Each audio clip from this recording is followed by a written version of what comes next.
Hello students, plus two class के लिए accountancy का नेक्स्ट चैप्टर आज हम शुरू कर रहे हैं। फोर्थ चैप्टर है आपका एडमिशन ऑफ अ पार्टनर। जब भी आपके बिजनेस के अंदर कोई नया पार्टनर आता है तो उस टाइम आपको उसके अकाउंटिंग ट्रीटमेंट भी चेंज करनी पड़ती है। उसका जो पिछला का एग्रीमेंट था, जो प्रॉफिट शेयरिंग रेशो थी, वो सब कुछ चेंज हो जाता है और नया प्रॉफिट शेयरिंग रेशो आपको निकालना पड़ता है उसके अंदर। तो जब भी आपका नया पार्टनर आएगा तो उसके कुछ कारण हो सकते हैं। सबसे पहले तो आप ये देखोगे कि क्या कारण है आपको नए पार्टनर की ज़रूरत पड़ रही है।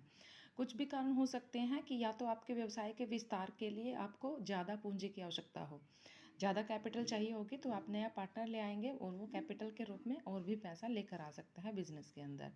फिर नए व्यवसाय के संचालन के लिए किसी योग्य और अनुभवी व्यक्ति की आवश्यकता हो, आपको उस व्यक्ति की क्वालिफिकेशंस की ज़रूरत हो, इसलिए आप उसको एडमिशन के ऑफ अ पार्टनर आपको ज़रूरत पड़ती है।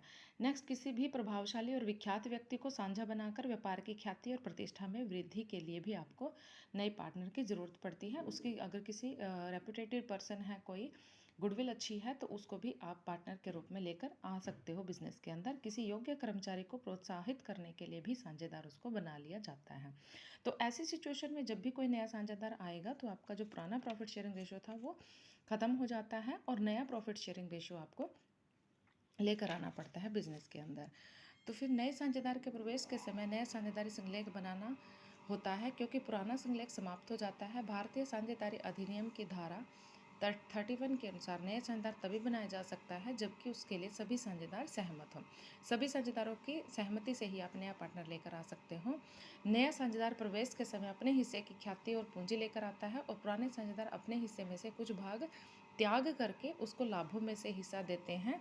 नए साझेदार के प्रवेश पर आपको क्या क्या एडजस्टमेंट करनी पड़ती है? नया लाभ विभाजन अनुपात ज्ञात करना पड़ेगा, ख्याति का लेखांकन व्यवहार अलग से करना पड़ेगा, संपत्ति और दायित्व के पुनर्मूल्यांकन के लिए लेखांकन व्यवहार करना पड़ेगा, संचय और संचित लाभों का भी लेखांकन व्यवहार करना पड़ेगा और साझेदारों को पूंजियों को नए लाभ विभाजन अनुपात में समायोजित करना